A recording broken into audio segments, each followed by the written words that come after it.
స్వామి తమ పూజ సగంలో వదిలి వెళ్ళిపోయారు. పూజ సగంలో మారడం మహాపాపం. నా భర్త చేసిన పాపాన్ని మన్నించండి ప్రభు. కేతుధ్వజ, మహారాజు సత్యరథుడు నిన్ను ప్రాణాలతో వదలడు. మృత్యుముఖం ప్రవేశించక ముందే నీవు భగవంతుణ్ణి ధ్యానించుకో. కేతుధ్వజ, ఇప్పుడు నీవు నా ఎదుట బందీవై నిలబడి ఉన్నావు.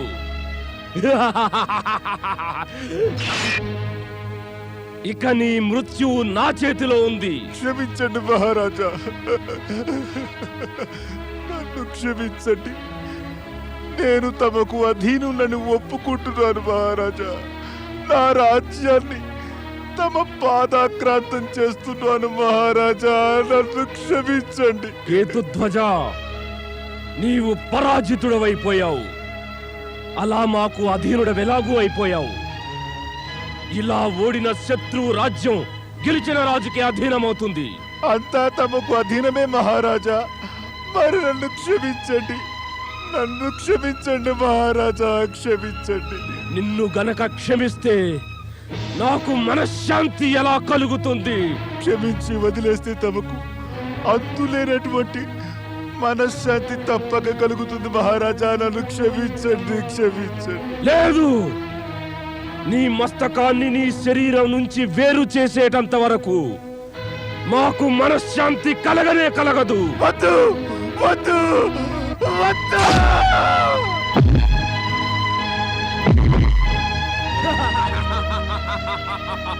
మహారాజు సత్యరథునికి, మహారాజు సత్యరథునికి, మహారాజు సత్యరథునికి. మహామంత్రి, ఆజ్ఞాపించండి మహారాజా. మనకు పరమ శత్రువైన కేతుధ్వజుడింకా హతమైపోయాడు. సందేహం లేదు మహారాజా.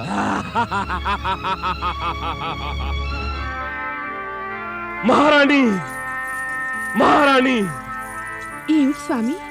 నేడు మన జీవితంలో ఎంతో సంతోషకర దినం. మాకెంతో సంతోషంగా ఉంది. మా శత్రువుల్లో అతి ముఖ్యుణ్ణి పరలోకం పంపాం. మా చేతుల మీదుగా మేము మా ఆజన్మ శత్రువును వధించాం. అవును స్వామి, నేడు ఎంతో సంతోషంగా ఉన్నారు. సంతోషంగా ఉండకేం, కేతుధ్వజుడు ఎంతో కాలం నుంచి మనశ్శాంతి లేకుండా చేశాడు. పక్కలో బల్యమైన వాణ్ణి నేడు పీకి పారవేశాం. నేడిక సుఖంగా నిద్రపోగలను. సత్యరథ మహారాజు సుఖంగా నిద్రపోవటానికైనా నోచుకోలేదు.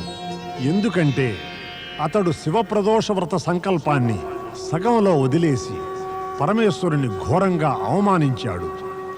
మహారాణి సురథ కూడా ఒక రకంగా తన భర్త చేసిన ఈ పనిని సమర్థించిందనాలి. సమయం గడవసాగింది. ఇంతలో మహారాణి గర్భవతి అయింది.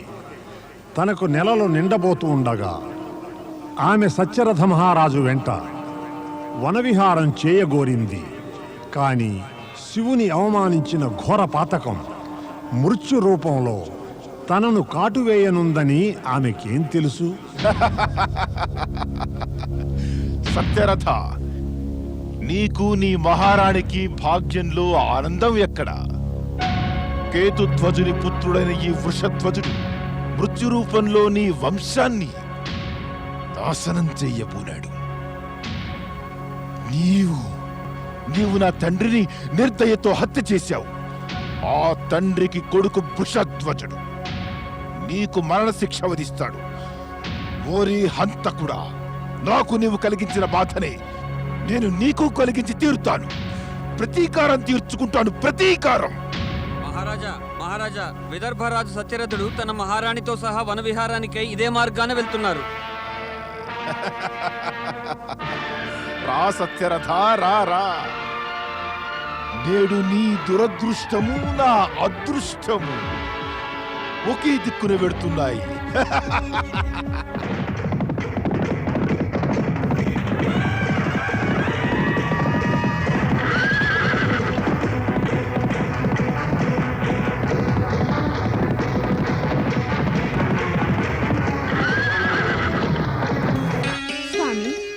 విదర్భరాజ్యానికి యువరాజు, తమరికి కాబోయే వారసుడు త్వరలోనే జన్మించబోతున్నాడు.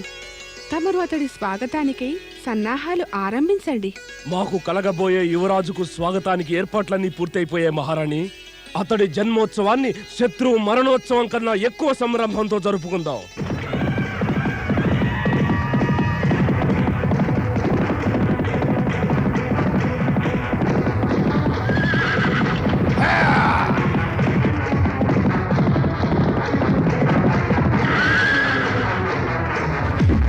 దుష్ట సత్యరథ, కిందికి దిగు. నా తండ్రి మృత్యువుకు ప్రతీకారం నీ మస్తకాన్ని మొండెం నుంచి వేరు చేసి తీర్చుకుంటాను. అప్పుడే నాకు మనశ్శాంతి కలుగుతుంది. నాకు మనశ్శాంతి కావాలి కావాలి. క్షమించు, క్షమించు వృషధ్వజ, నన్ను క్షమించు. నన్ను క్షమించండి మహారాజా. క్షమించు వృషధ్వజ, నన్ను క్షమించు. నన్ను క్షమించండి మహారాజా. నన్ను క్షమించు. క్షమ కాదు, ప్రతీకారం.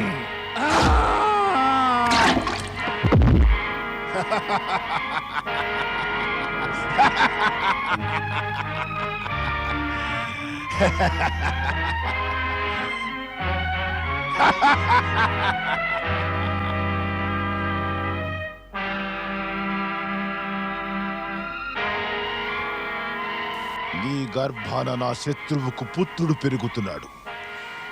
నేను మీ ఇద్దరిని ప్రాణాలతో వదలను సురథ.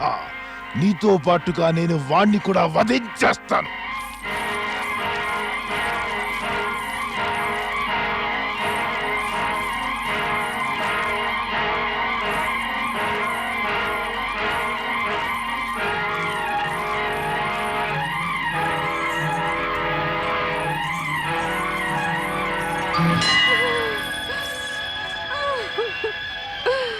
ప్రభు, నన్ను రక్షించు.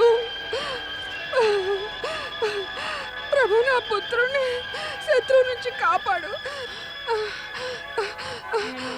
పరమేశ, పరమేశ, నేను నీ శరణు కోరుతున్నాను.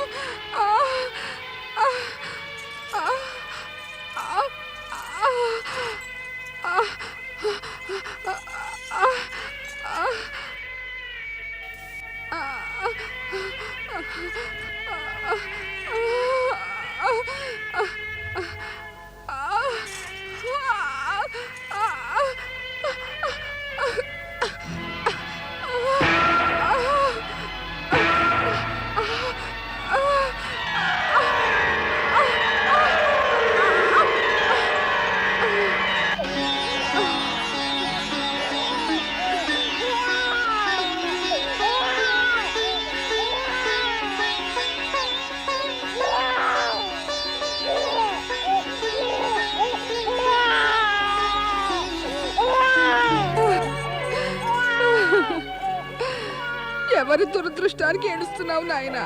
నీదా లేక నాదా? నిన్ను చూసి సంతోషిద్దామనుకున్న వారు ఇప్పుడు జీవించి లేరు.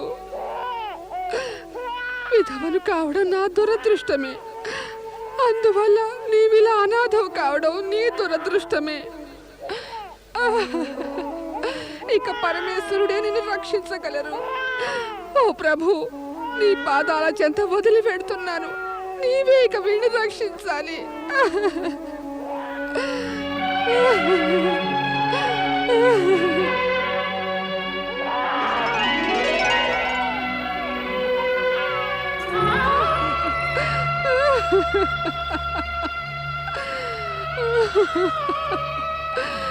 మీరు చూశారుగా స్వామి, చూడలేదు, మీరు చూడలేరుగా, కానీ మీ ఆత్మ చూడగలదు. నేను సర్వస్వము కోల్పోయాను. ఇంకా మిగిలినదేమీ లేదు. నేను చెప్పాను కదా స్వామి, ప్రదోష పూజ సగంలో వదిలేసి పరమేశ్వరుని అవమానించవద్దని. మీరు వినలేదు, మీరు వినలేదు. ఇక వారెందుకు వింటారు? వారు తమ ప్రభావం చూపనే చూపారు. శత్రువులు తమ ప్రాణం తీశారు. మీరు జీవించి ఉండనప్పుడు నేను మాత్రం బ్రతికి ఏ లాభం?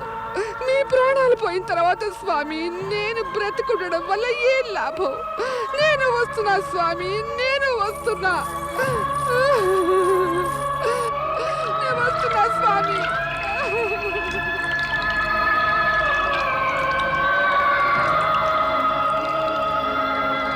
నారాయణ నారాయణ నారాయణ శ్రీమన్నారాయణ నారాయణ నారాయణ నా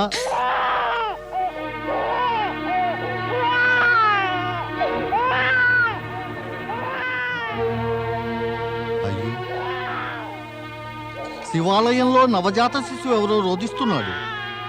నారాయణ నారాయణ. పరమేశ, ఇలా ఉందేమిటి తమ లీల?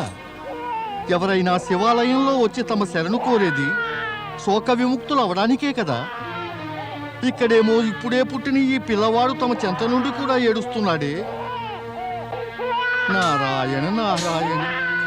ఓ పరమేశ, ఈ నవజాత బాలకుడు ఏడుపును నేనిక సహించలేను.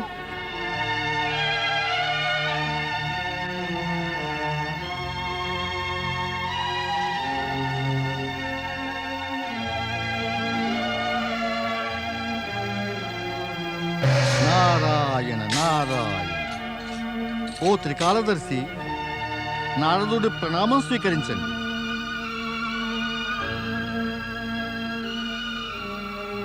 నేడు నీ గొంతులో ఉత్సాహము ఉల్లాసము లేవే, బాధ ధ్వనిస్తోంది. పరమేశ, లోపల బాధగా ఉంది. లోనుంచి వెలువడే కంఠధ్వనిలో బాధ వినిపించక మానదు కదా. లోలోని నీ బాధకు కారణం? తమకు తెలియనటువంటి కార్యాలు కారణాలు ఏముంటాయి పరమేశ? రాజు సత్యరథుడు చంపబడ్డాడు.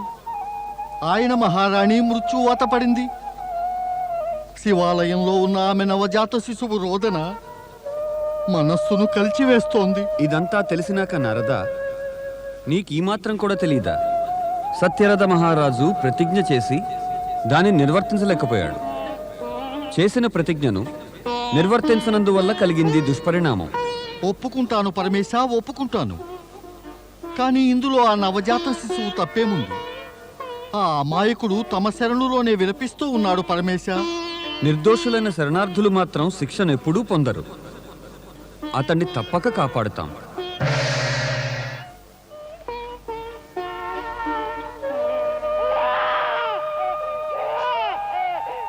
ఏంటిది? ఎవరి పిల్లవాడు ఏడుస్తున్నాడు శివాలయంలో?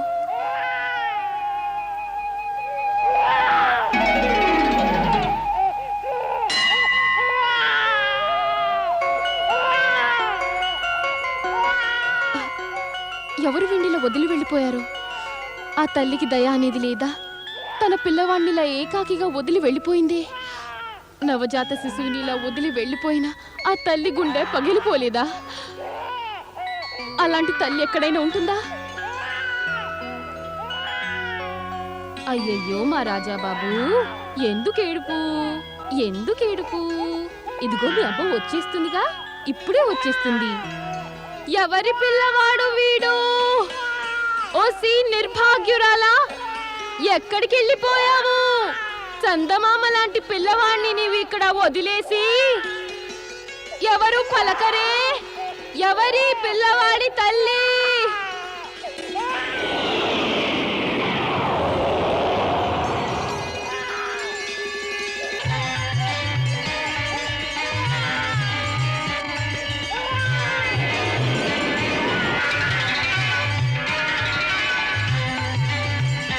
భం భం భవం భం, భం భం భవం భం, భం భం భవం భం, భం భం భవం భం. ప్రణామం మహాత్మా. చూడండి మహాత్మా, ఈ పిల్లవాడెవరో ఇక్కడ నాకు దొరికాడు. వీడెవరో నాకు తెలియదు. ఇతడి తల్లి ఎవరనేది అది నాకు తెలియదు. తమరిక్కడే ఉంటారు కదా, తమకు తెలుసునేమో. చెప్పండి మహాత్మా, ఈ పిల్లవాడు ఎవరివాడు? వీడి తల్లి ఎవరు? దేవి, ఇక నీవే ఇతడి తల్లివి. నేనా? నేనితడి తల్లినా? నాకు ఈ పిల్లవాడు ఎవరో తెలియను కూడా తెలియదే. ఇతడు స్వర్గీయ సత్యరథ మహారాజు పుత్రుడే. ఆ రాజు ప్రదోష పూజ చేస్తుండగా దాన్ని సగంలోనే వదిలిపెట్టాడు. ఆ అపచారం వల్లనే ఇతడి తల్లిదండ్రులు మృత్యువుకి బలైపోక తప్పలేదు. భం భం భవం భం. కానీ నీకు మాత్రం ఇతడు చింతామణి రత్నంలాగా అదృష్టాన్ని కలిగిస్తాడు. వీణ్ణి నీ పుత్రుడిగా పెంచి పెద్దవాణ్ణి చేసి నీ పుత్రుడితో బాటుగా ఇతడికి కూడా మమకారాన్ని ప్రేమను ప్రసాదించు. భం భం భవం భం. మహాత్మా, నేనెంతో కాలం నుంచి తమ వంటి మహాత్ములకై అన్వేషిస్తున్నాను. అదెందుకోసం దేవి? నేనిప్పటిదాకా నా పుత్రుడికి పేరు పెట్టలేదు. వాణ్ణి కేవలం సంటి అని పిలుస్తున్నాను. తమరు నా పుత్రుడికి ఏదైనా ఓ మంచి పేరు పెట్టండి మహాత్మా.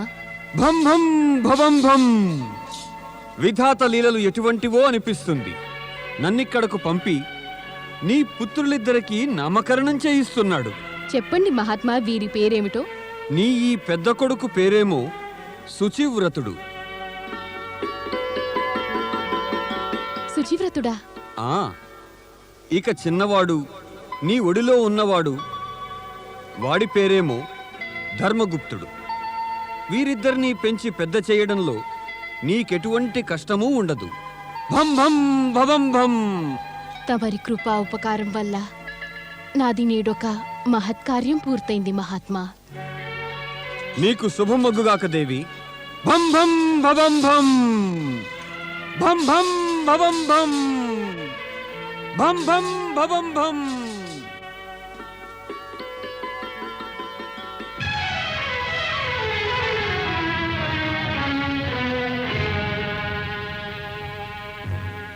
నీవు ఎవరైనా గర్భవతి స్త్రీ ఇటుగా పోవడం చూసావా?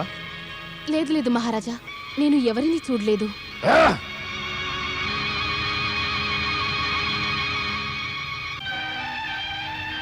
ఓం నమః శివాయ.